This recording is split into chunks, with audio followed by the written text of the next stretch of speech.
Hello. In this video, we are going to continue studying the Grünfeld defense.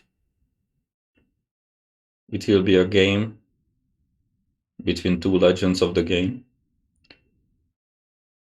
Grandmasters Vassily Ivanchuk against Kamsky.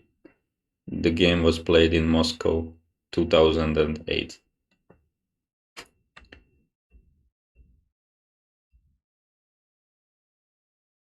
So again, we reached the starting position. Kamsky also went for this dc4, line e4, and here instead of this c5 variation, he went for bishop g4, which is also a main line, one of the best moves in the position. Bishop takes c4, but here he opted for a move which is for his style, so he likes to play like this.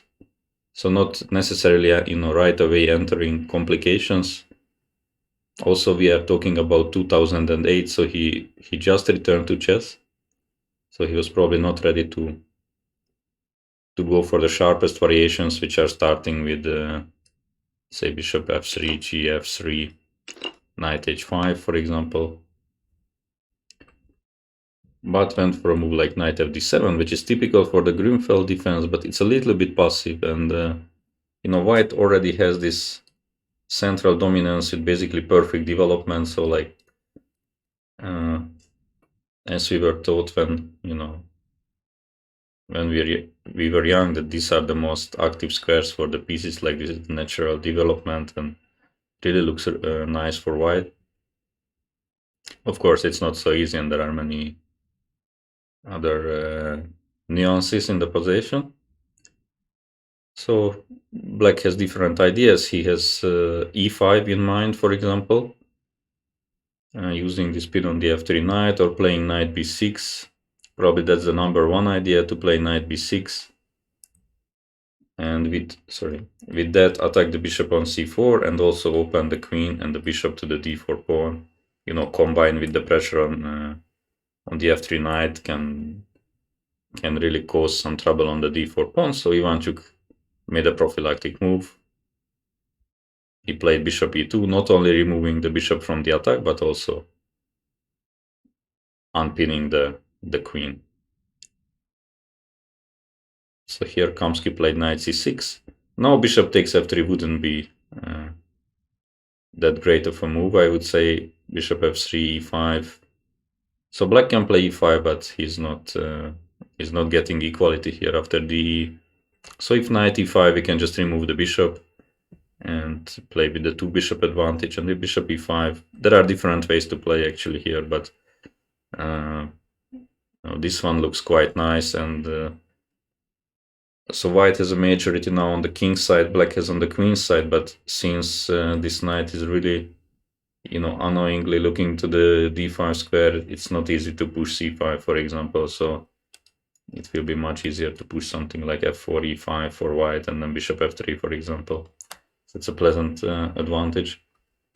Kamsky went knight c6, putting more pressure on d4 and also increasing the power of the e5 move. So Ivanchuk plays another prophylactic move, bishop e3, going out from e5 tempo and protecting the center very nicely. So knight b6 was played, putting pressure again on d4. So now d5. And yeah, it's very typical for the Grünfeld that normally when d5 comes, then bishop takes f3 should be the move. So playing knight e5 is, it can fail to all sorts of tactical problems. I mean, I will just show one, like knight e5. So now the bishop e2 should be played, and many times there is this knight takes on f7 idea. So before taking back on e2, we include this move, and okay, if black takes back, we adjust up a pawn, and if black takes the queen, then we still take forward, and in many cases it will be just a simple pawn up for white. So normally when d5 comes, it's time for black to take. And we take back with the pawn. This is also very typical because the bishop keeps the control of the c4 square. So now black's knights are aiming for that c4 square, and it's good for with the bishop to control that square, and also f4 e5 is an idea, or just playing f4 is very, very nice for the center. In one of our previous in one of my previous videos, I already discussed that this gf3 doesn't necessarily mean that we cannot castle short. I mean, we can simply castle short. It's also not impossible at all. Our king is not that weak, especially there are no black pieces around it, and also we have h4, h5 ideas. So so many possibilities for white here, and knight e5 was played. It's a quite famous thing by now that that if the knight goes to a5, it's very easy to forget about one move from black side that white can play this move, because it is, if there is one move which is anti-positional, that this one is. So many people simply reject this move, but it's possible. So bishop takes on b6, taking basically our best piece. We take that knight and weaken the dark squares, but the point is, like, in whichever way black takes black, there is b4, and this knight is trapped on a5. But this is a famous trick which black has to be ready to not blunder. So knight e5. Of course, this move also has other problems. For example, what is the point of knight a5? That if it's possible, black likes to make this move, that now it's hard to control c4 with a piece if we are with white. So how do we do it? I mean, we either should move this knight again, which is not so easy because b2 is hanging. Otherwise, no real way. So queen d3 is, of course, it should be different. Bishop should be on d3, queen on e2, then we block, but with queen not. And there is no queen b3, and as we see on knight e5, Ivanchuk played queen b3, very strong move. So controlling this c4 square, so black knights are struggling at this moment. And of course, especially this f4 move is coming very soon, and then black should go back to passivity. Yeah, if that happens, basically then black has no real play and just suffering. So Kamsky goes c6. It's a logical move. He has to challenge the center somehow, otherwise he will be just pushed back and no real chances. The other typical break in the position is to play f5, but even if by the look of it we can see that this should not be the move here. It opens the diagonal for the king and weakens many squares like e6, for example. So after knight b5, probably the game is already over. c7, d6, everything is coming. It's just game over. So c6, f4, knight d7, and as I said, taking back with the, and as we have seen in a previous video, taking back with the pawn on f3 doesn't mean that we will not castle. So Ivanchuk castled here. And yeah, so what we can see here is that yes, this is slight issue. I would say that if I have this position with white, I would prefer the pawn on g2. That's true. On the other hand, the knights are extremely passive. They are kind of struggling to find something to do, but it's very difficult. The bishop is good on the long diagonal, but black needs something more to challenge the center and to challenge our bishops, because our bishops can be really strong. Like, just imagine this one here and d5, and basically black is under enormous pressure there.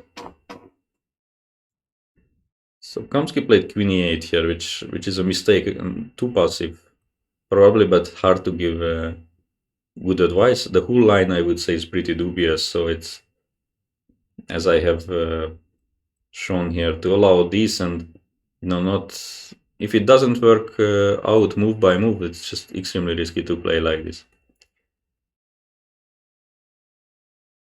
So yeah, if he would have taken on d5, then the knight takes on d5.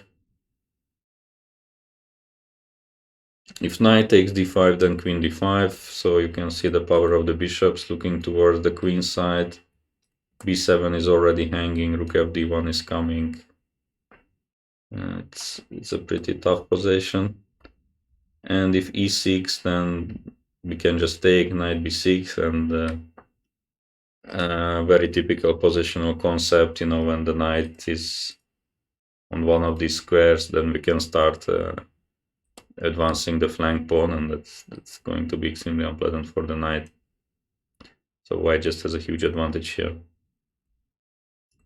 So of course it's understandable that Kamsky did not like this. He played queen e8, and a4 came anyways. So pretty unpleasant. Now cd5. Probably this was the point of queen e8, but white was not forced to take back on d5. So the point is that if knight takes now, then after knight takes, queen takes, there is knight b6. Of course, we don't want this bishop b6 unless we are winning a piece. We are never playing such move, I would say. And then you can see the point that b7 is not going to be lost for free, but black is getting some counterplay with the knight. That's very important that, that piece which was so passive can get some play. So instead Ivanchuk went knight b5. So this rather a problem of queen e8 that this fork on c7 looks very, very unpleasant. So Kamsky went rook c8. It's logical. Rook takes on c8, queen takes on c8. And now, very interesting move from Ivanchuk. I really like this move, even though it's not even top 6 of the computer. So, that's why it's always a little bit tricky to, just to look at the engine, because, okay, probably objectively speaking, mathematically speaking, it's saying better moves, but practically speaking, Ivanchuk's move, I would say, is just amazingly strong. So he played e5. Just making sure that this bishop is not playing, this knight is remaining extremely passive, and this pawn is still hanging on a7, rook is coming to c1. So we are down a pawn for a second, but many moves are coming, many threats, and very hard to do anything with black. And why I also like this move a lot, because there was a forced variation which leads to an endgame. And it's a very hard technical task in my opinion. So how is it going? So knight a7. That's the most natural move. Now queen b8 is a great move for black. Bishop takes b6. So black is sacrificing a piece, but the queen is coming to f4. Now the problem is that bishop e5 is a huge threat. So we cannot really allow the queen there. Queen e3.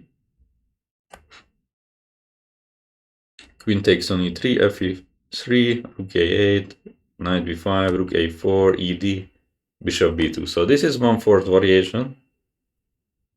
And of course it should be technically winning, but we have opposite colored bishops. We have a limited number of pawns, I would say. Let's say black can put this bishop on e5. It's not the easiest position to win. Eventually white should win this, but there are certain difficulties for sure. Also, like if we look way ahead, then white has a bishop and a flank pawn with a wrong corner, so there are some issues here. Instead he went e5, keeping up all the pressure in the position, and just really tough to find the correct way for black. Kamsky played a6, so not giving that pawn. Alternative was to play queen c6, but then there is simply knight takes on a7, and that's why I say that I practically really like this decision of Ivanchuk, that for example queen a4, knight a4, bishop b5, knight b6, rook c1. So he prefers playing an endgame down a pawn, but opponent's pieces cannot move pretty much, then being up a piece, but some chances for a fortress or some holdable theoretical endgame for black. So it's pretty instructive for me. There is also queen e6 here, knight b5, but the queen alone will not do that much of a damage. Knight d4, rook e8, and let's say bishop f3. So bishop will come to g2. We have ideas like playing e6 at some moment. These knights are extremely loose, and Yeah, this position is clearly better for white. So Kamsky instead went a6, and now knight a7. Yeah, that's not an easy move to make, but also because of this hanging knight on b6, it's not like really a risky move or something double-edged, so white cannot really get into trouble here because of that weak knight on b6. So queen c7, rook c1, queen d8. So instead, Kamsky could have played knight c4 and give back the pawn, and even get rid of that b6 knight, but then b7 pawn is the new problem. So queen b8 and then rook b4. And black is losing the pawn or allowing the knight to the c6 square, so let's say b6, knight c6. And black has issues on e7, on b6, and something will fall very soon. So queen d8, a5, knight c4, bishop c4, dc, and now queen takes b7. So black has no time to take on a5 because the knight will drop on d7. And yeah, basically the position is completely hopeless now. So c4 is hanging, a6 is hanging, knight c6 is coming, bishop is not in the game, rook is not in the game, knight cannot move. So Kamsky tried some counterplay, but it was too late, so he went g5. Anyway, the idea is good to see, so like it's a nice way to challenge the white center with this move, but again, with such passive pieces, it should not work. So simply knight c6, queen e8, rook takes c4, g bishop f4. So basically, white is up a pawn, and our king is a little bit open, but these pieces are not delivering checkmate anytime soon. So king h8, bishop g3, rook g8, king f1. Not needed, but why not? e6. Rook d4, there was nothing wrong with queen a6 also, but rook d4 also good. Knight c5, queen b6, knight d7, queen c7, knight b8, and one last nice move from Ivanchuk playing knight to d8. So this knight have been to a7, then now to d8. So, and both were like really strong moves. So now queen b5 checking, g1. There is no way to protect f7, so black's position is falling apart here. h6, knight f7, king h7, and queen c2. It's not a checkmate, but only queen d3 is available. So Kamsky resigned at this moment.